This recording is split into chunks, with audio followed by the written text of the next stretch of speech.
Hello everyone and welcome back to my channel. So today we are going to talk about working on Kubernetes practically. So in order to work with Kubernetes, you need to have a Kubernetes cluster, right? So in this video, we are going to practically set up a Kubernetes cluster for ourselves so that we can run different commands on it and work with it accordingly. Okay, for the hands-on purpose.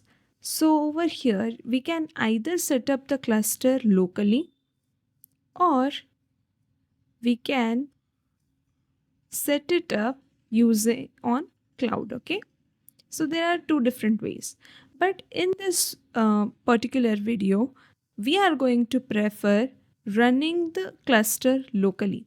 Why? Because you get a good kind of an exposure on locally set up cluster as compared to the one set up on cloud, because in case of cloud the entire control plane is being managed by the cloud itself, so you don't get the entire exposure. So it is always good to have a good understanding of almost every component of the cluster so that you can actually work on it in your future, right? So over here, you can see that there are multiple tools which can be used for setting up a cluster. Okay. So the one is like Kind. We have Kind. Then Minikube is there. MicroKTS, K3D, K3S, as well as Docker Desktop. So in case of Minikube, it is the most popular one. But the problem is that we require multiple VMs in order to set up a cluster. If we want to set up a multi-node cluster, we need multiple nodes, right? So for multiple nodes, we require multiple VMs, right? So it is slightly not feasible. And in case of others, they have got their own use cases. But in case of Kind, um, we just require Docker installed. Okay, so that is the only prerequisite. Since it is more feasible, we are going to go with Kind in this particular video.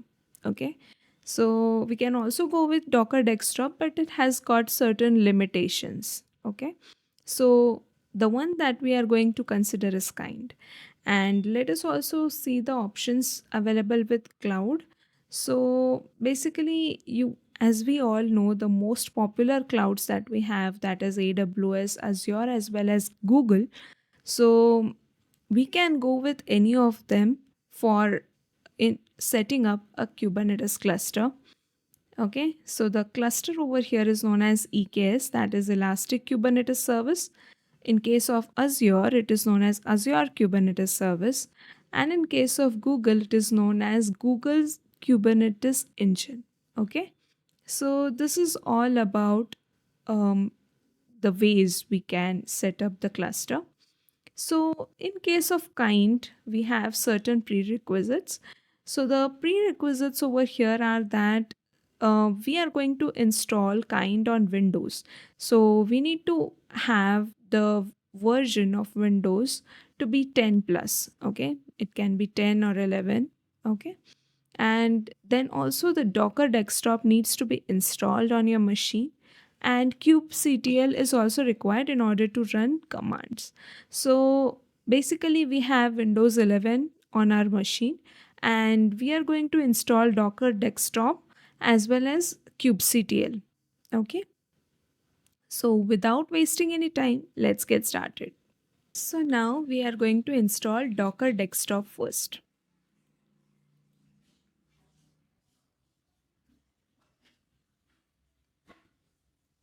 And here we are on the official website of Docker, which gives us the links for various installations.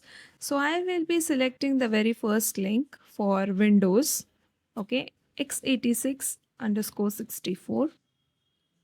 And let's wait for it to get downloaded. Once downloaded, we can install it. But one more thing we need to consider is that if we install Docker Desktop, we don't need to separately install kubectl.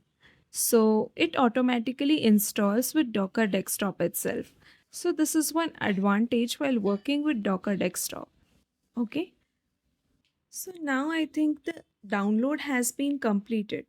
So let's go to our downloads and install Docker Desktop.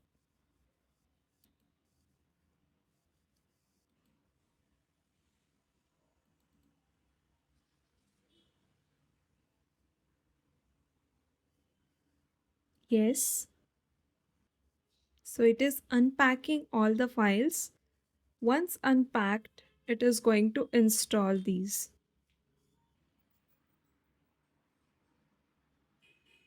You can see that the file of kubectl.exe is also getting unpacked. So we don't need to install kubectl separately.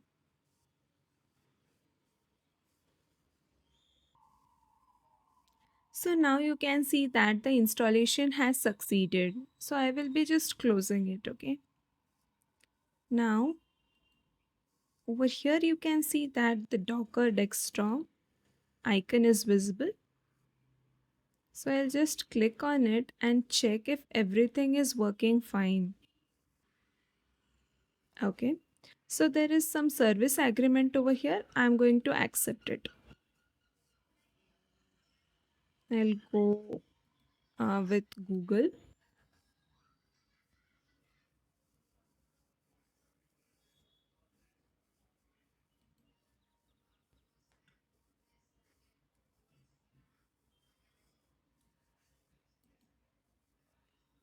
So over here you can see that it is starting the Docker engine, which means that installation has been successful.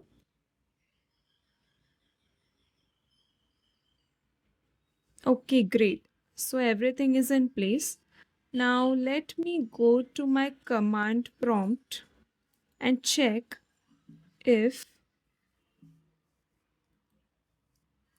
it is showing me kubectl as well. Yes, so you can see that the kubectl exe file was also getting unpacked and installed while installation of Docker Desktop. So this is what you can see. It has been installed already, so you don't need to. So now we are ready to go and install Kind. Okay. Now let's go to the official website of Kind. So I will be searching for install Kind on Windows. Okay. So basically what kind is nothing but Kubernetes and Docker. So all the nodes that will be considered inside of a Kubernetes cluster are nothing but Docker containers. Okay. So let us try to understand the different ways of installation.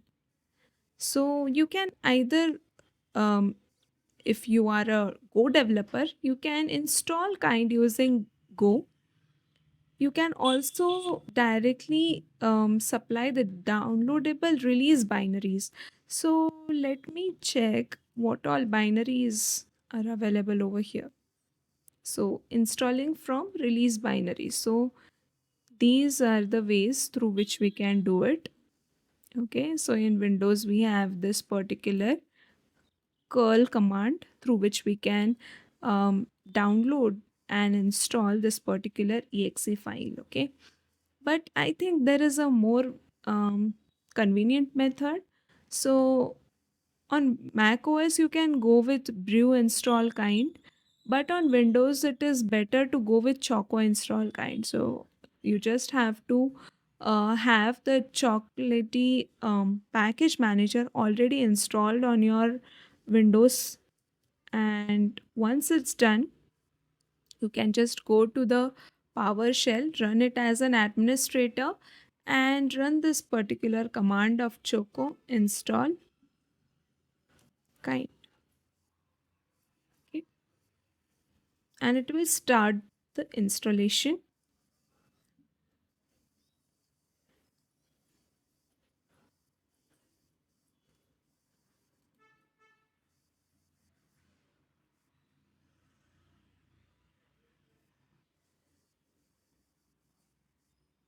So now over here we can see that the install of kind was successful.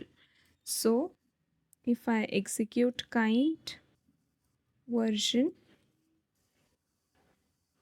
you can see this is the version available. Okay. So now we have kind already installed.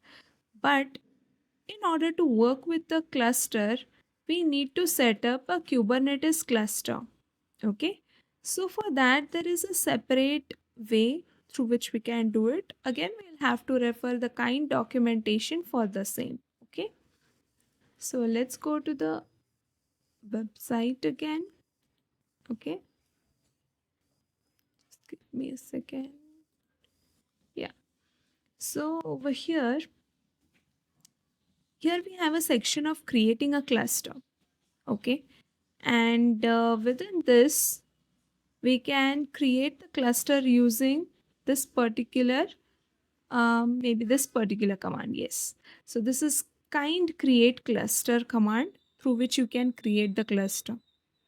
Okay. For deleting, we have kind delete cluster. Okay. But we could have directly created the cluster, but we just don't want to create a random cluster. We want to create a cluster with a particular name also, right? We also want to create it using a particular image. So, yeah, so we need to refer to the proper image. Yes, so for that, we have these release notes, which we are going to refer. So for this particular version of kind, we can see these are the following images available. Okay. So I will go with this particular latest image. Okay. Since the Kubernetes is currently working on 1.33.1 version, which is the latest version. So I will be going with this particular image. So let me open a notepad, and over here we are going to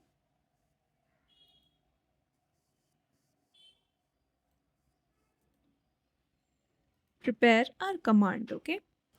So the first thing that we would be considering is this command, that is kind create cluster. Okay. With the image, which I want to mention it from here, right?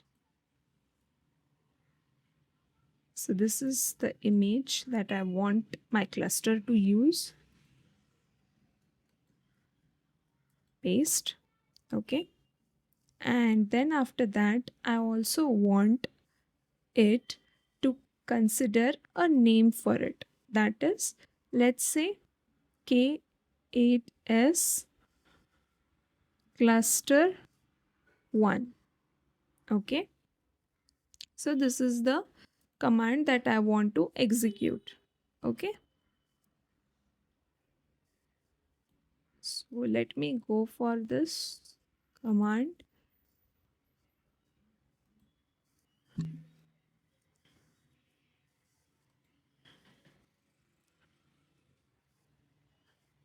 So it is creating a cluster for me. Okay. Ensuring the node image is this. So it is taking some time. I will be back once the cluster has been created. Okay. Now we can see that the cluster has been created over here. We can see that the nodes have been created. Okay. And after creation, it has written a configuration and then started the control plane, then installed CNI.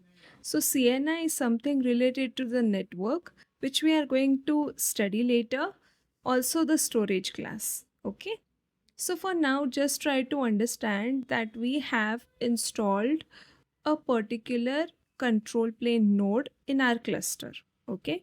So how do we understand it? let's run the command that using kubectl. Okay, so when I execute this particular command,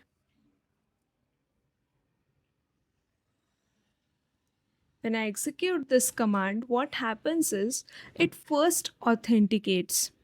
Okay, it first authenticates and authorizes with the API server, and then it will communicate to the HCD. Okay, through which it will try to get the details of the nodes. Okay, so over here you can see the control plane is the only node within our cluster. But we don't want to work only with control plane. We also want to run our workloads, right? So for that, we will also have to install worker nodes as well. So for that, there is another method, okay, through which we can kind of create the worker nodes as well within our cluster. Okay. So for that, you just need to scroll within your um, kind official documentation itself, and there itself you will get the multi-node clusters. Okay, so in this what we are going to do is we are going to create a YAML file where we are going to define the configuration as to how many control plane as well as worker nodes we need. So we are going to mention those in our configuration file and mention it within our command while creating the cluster. Okay, so this is the way that we can do it. Okay, so first of all, let me add it over here. So this is what I am thinking to refer. Okay, I want two worker nodes and one control plane. So let us leave that previously created cluster and newly create a new cluster. Okay, so let me create it over here. So this is my configuration file, right? So now what I'll do is I'm going to save it, Control S, and save it within my let's say documentations or downloads would be fine for me. Okay, so over here I'll just name it as config.yaml.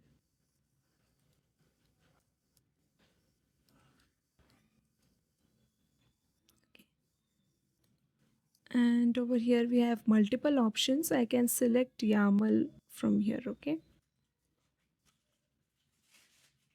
yeah, so this is the one that I need.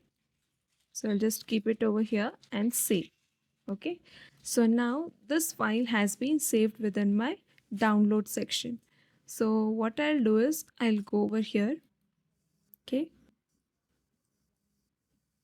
I'll try to copy the location from here itself. This I'll go to properties and I'll copy the entire path from here itself. Okay,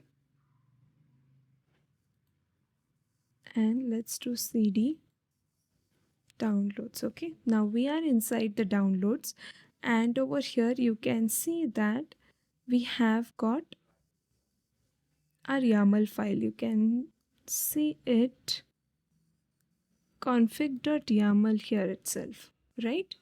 Now let's go to the notepad once again, and over here we are going to mention the config. Okay, hyphen hyphen. Let me refer the documentation once again. Okay, it is hyphen hyphen config and followed by the name of your file.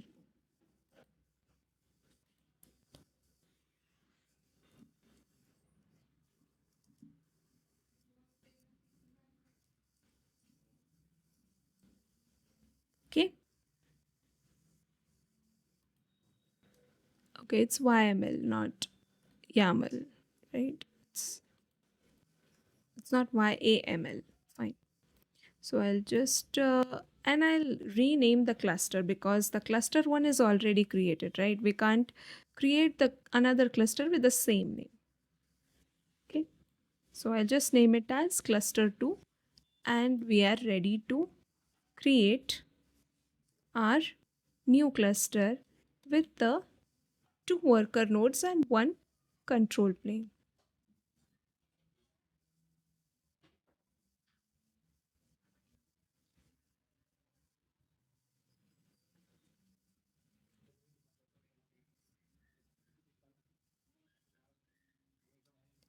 So now the difference you can see that in the previously created cluster, we couldn't see joining worker nodes because we only had control plane and not the worker nodes. But the additional step over here is worker nodes. Okay, so let us try to check how many nodes are visible now. Yes, exactly. So over here you can see we have got one control plane node over here, and then we have two different worker nodes over here. Okay, so in this way we have a new cluster. Now what if I want to switch back to the previously created cluster, right? So there is a concept of context. Okay, so that context refers to that particular cluster. Okay, so over here you can see that the cluster info context kind KTS cluster 2. Okay, so it will give you the cluster info which belongs to this particular context, right? So similarly, there was a different context created for the previously created cluster. I hope it's clear. Let me clarify it a bit. So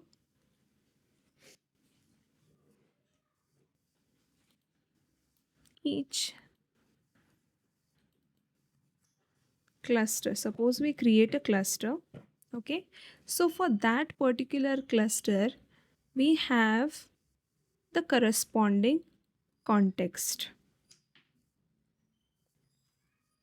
which we refer. Okay,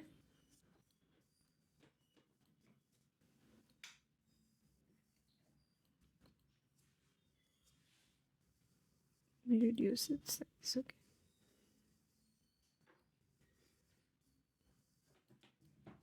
so this is how the things are. So each cluster has got a corresponding context. Okay, so if I want to um, work with kubectl, I switch the context, and then accordingly I will get the information related to that particular cluster. So yeah, what I'll do is the kubectl command will refer to this particular context, which will then give the details for this particular cluster.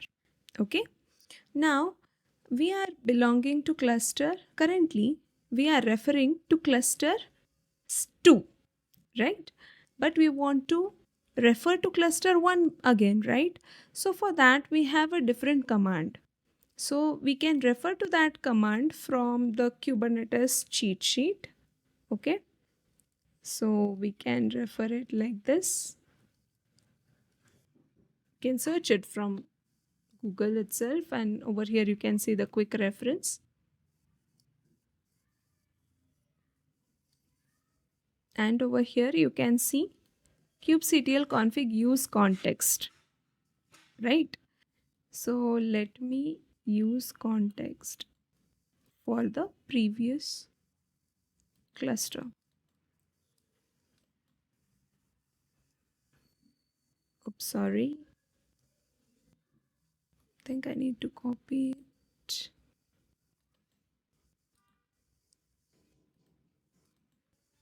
Okay. So after using this term, I will go to KTS cluster 1. Okay, I think it should be kind hyphen KTS, right? Now it will work. Now it is showing me that it has switched to the context of the previous cluster. Okay, now if I run kubectl get nodes, it is going to give me only one node which was belonging to the previously created cluster, right? So over here you can see only one control plane. Again, if I want to switch back to the second one, what I'll do is I'll use the same command, just I'll replace it with cluster 2. And now again, if I do cluster kubectl get nodes, you can see we have got 3 different nodes over here. I hope it's clear. And we are going to dive deeper in the upcoming videos. I want to keep this video only for the installation purpose. Okay, so this was all about it. So the concept of context is very much important. I would like all of you to read about context and its commands as well, because there are multiple commands available.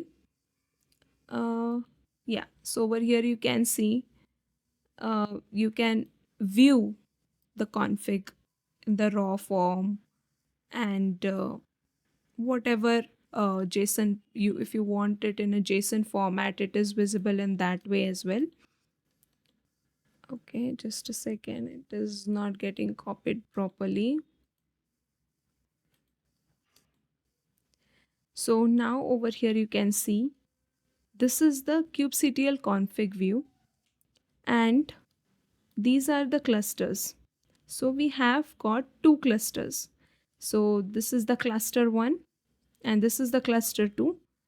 We again have got 2 contexts, right, which belong to these respective clusters. And it also mentions which is the current context. So currently we are referring to the secondly created cluster, right, which is kind KTS cluster 2. Okay. So, and these are the users over here. We can see data omitted because I think it is not yet defined, and that's why it is showing this. Also, we are creating this locally.